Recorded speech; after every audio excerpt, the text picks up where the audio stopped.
दोस्तों आजकल हर सेविंग और करंट अकाउंट को कई बार ऑपरेट करते टाइम जब आप ऑनलाइन ट्रांजैक्शन, यूपीआई ट्रांजैक्शन या नेट बैंकिंग से ट्रांजैक्शन करते हैं तो वो ट्रांजैक्शन फेल हो जाता है और सिस्टम आपको एक मैसेज देता है कि आपका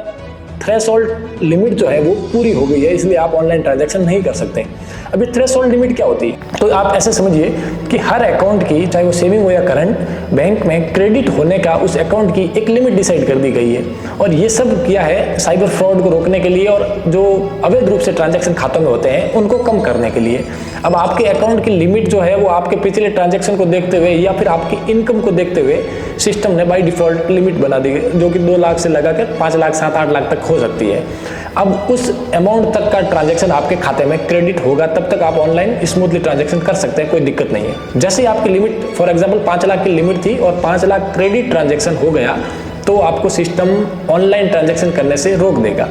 ये लिमिट जो है वो ईयरली होती है और फाइनेंशियल ईयर के हिसाब से डिसाइड होती है। अब यदि आपको सच में उससे ज़्यादा ट्रांजैक्शन करने की ज़रूरत है और आपका जो ITR है या जो आपकी इनकम क्राइटेरिया है वो उस ट्रांजैक्शन के हिसाब से ज़्यादा है तो आप बैंक जाके अपना KYC के साथ में जो रिलेटेड डॉक्यूमेंट है वो सबमिट करके अपनी लिमिट बढ़वा सकते हैं। लेकिन यदि आपके खातों में आप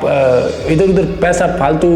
किसी को यूज़ करने के लिए, जैसे नॉर्मली क्या करते हैं लोग IPO में एक खाते से दूसरे खाते में पैसा डालते हैं, फिर IPO लगाते हैं, फिर IPO नहीं खुला वो पैसा वापस भेज देते हैं, तो उनसे दोनों खातों की जो क्रेडिट ट्रांजैक्शन है वो कम होता जाता है, क्रेडिट की लिमिट कम होती जाती है। जैसे एक बार जब आपके खाते में 1 लाख रुपये जमा हो गया तो आपकी लिमिट में से वो 1 लाख रुपये कम हो जाएगा। तो मेरा आपको पर्सनली ये सलाह है कि अपने खाते में अपने से रिलेटेड ट्रांजैक्शन ही करें, किसी से ज़्यादा उधार लेना, उसको वापस देना, फिर लेना, इस प्रकार करेंगे तो आपकी लिमिट पूरी हो जाएगी और आप उसको ITR के माध्यम से अपनी लिमिट बढ़वा भी नहीं पाएंगे। तो इन चीज़ों का ध्यान रखें, किसी भी प्रकार का अवैध ट्रांजैक्शन अपने अकाउंट में नहीं करें, अपने अकाउंटिंग को सेफ रखें।